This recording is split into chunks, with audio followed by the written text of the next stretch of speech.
Bali has had its own set of issues, dramas, pain, heartbreaks, interesting experiences, amazing experiences. Incredible things have happened here. So I've been here now for 1 year and 3 months, and I've experienced all of the things this island has to offer, from spiritual experiences to parties to surfing and everything else in between. And one thing that I've learned is that yes, this may be a physical paradise, but paradise isn't just a place. Paradise is a state of mind. And you could be anywhere in the world, but if you haven't got your internal chatter calmed down and speaking kindly to oneself, then it doesn't matter where you are. That's going to have an impact on you. It might be negative. So it really does open yourself up to learning how to be with yourself away from your home. This is the first time that I've been in another country for over a year. I spent all of my life in England and only ever went away for 2 weeks at a time. So when I finally got around to getting the opportunity to come further afield, I jumped at it, and there were things that I did to make that happen. I sold everything. I finished with my partner at the time, and though that was very painful and tough, I've had moments of regret, but on the other side of things, it's actually made me into a more sort of, so basically I made those decisions out of self-love and had to do it because I never got to do that when I was younger. When I was like 22, 23, 24, I was at drama school, and then when I graduated from drama school, I had to work as an actor, and I had to be location specifically in London. So this meant that I never got to travel for longer than five days to 2 weeks.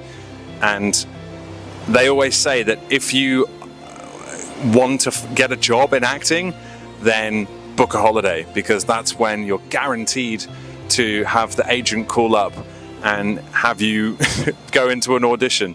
It actually happened to me once. I was traveling around Eastern Europe in Croatia, and I'd been there for a week and a half, and then I got a phone call, well, I got an email from an agent saying, right, you've got an audition on Wednesday with Nina Gold, who was the casting director for Game of Thrones, and this was for a Hollywood movie, a Bridget Jones movie, and I had to sign an NDA.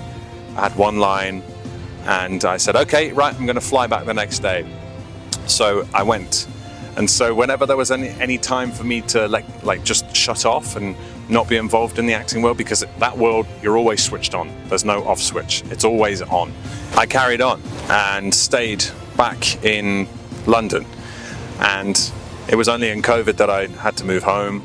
And all the time they were just like 1-2 week holidays, and finally made the decision when I got offered something online, and I took the plunge. And I took the risk.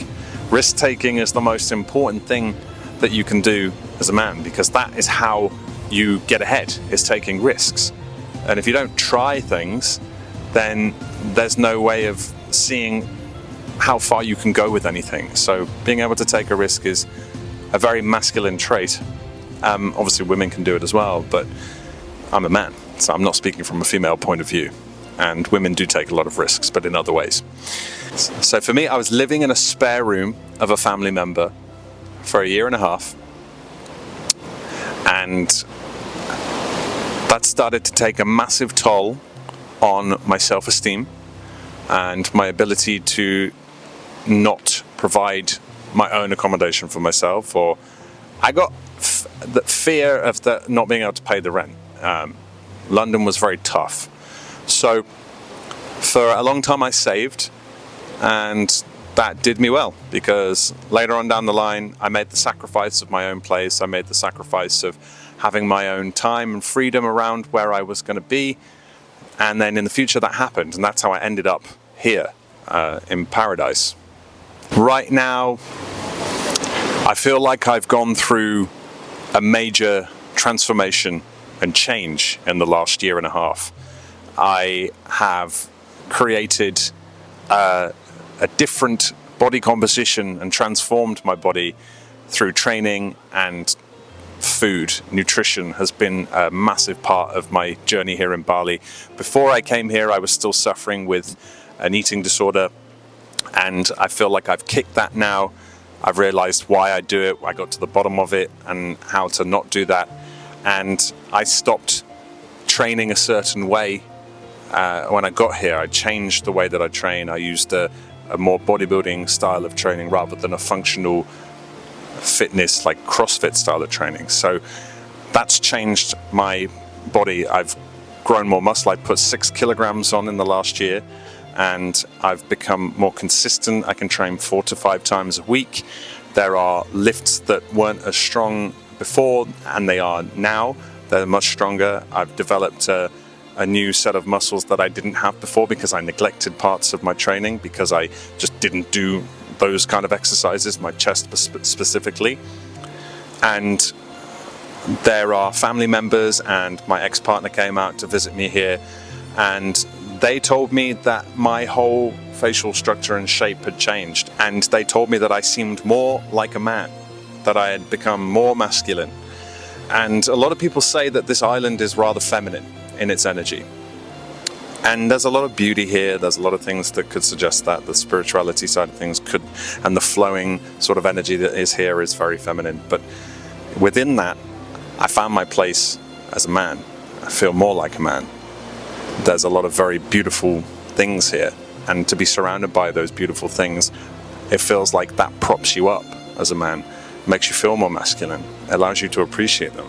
I look in the mirror and I see a 6'3", hairy, bearded, strong man, and I'm surrounded by models, beautiful like sunsets, turquoise water and beaches, and that flow.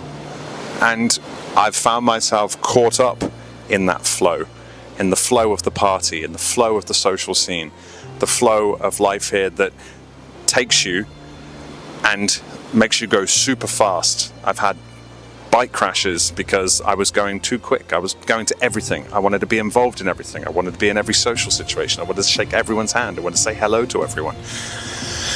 That energy is really fast, and due to that, there were things that meant that, and because of that, there were things that started to show up that said, no, you need to slow down. And I was stumping my toe, had a bike crash, injured my hip, got brokenhearted, had a breakup. All of the things that could go wrong went wrong. I got shingles. I had a dengue fever for 10 days, and I lost my job. So everything happened for me, because now I feel like that has happened, and I know how to deal with those situations now. There were moments where I thought, fuck, I don't have a job and I'm on the other side of the world. What the hell do I do? But I put my head down, I focused, I got things sorted, and I made it happen. And a lot of people say that people don't last that very long here in Bali. So to be here for 1.5 years nearly, and to keep that sort of same drive, that same passion, and to now to understand myself more. It really has proven that when you travel, even if it's long travel, and I've been in the one spot, but I've been around the island, but there's a lot of people that come here, that connection to myself has now given me more awareness. I know who I am now. I know what I want. I know what I love. I know what I like doing. I know what I need. This is the first time I've lived on my own. I've always had housemates. I've fended for myself.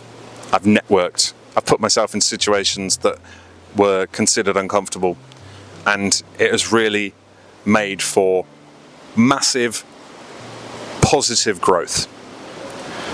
So that discomfort has allowed that to happen.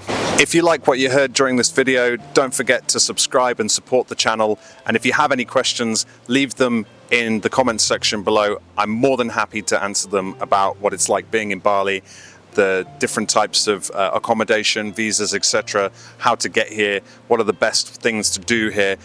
Comment underneath if you want to know that, and also don't forget to follow all of my other social channels as well on the Instagram and the TikTok, and I'm more than happy to connect with you and build this community moving forward.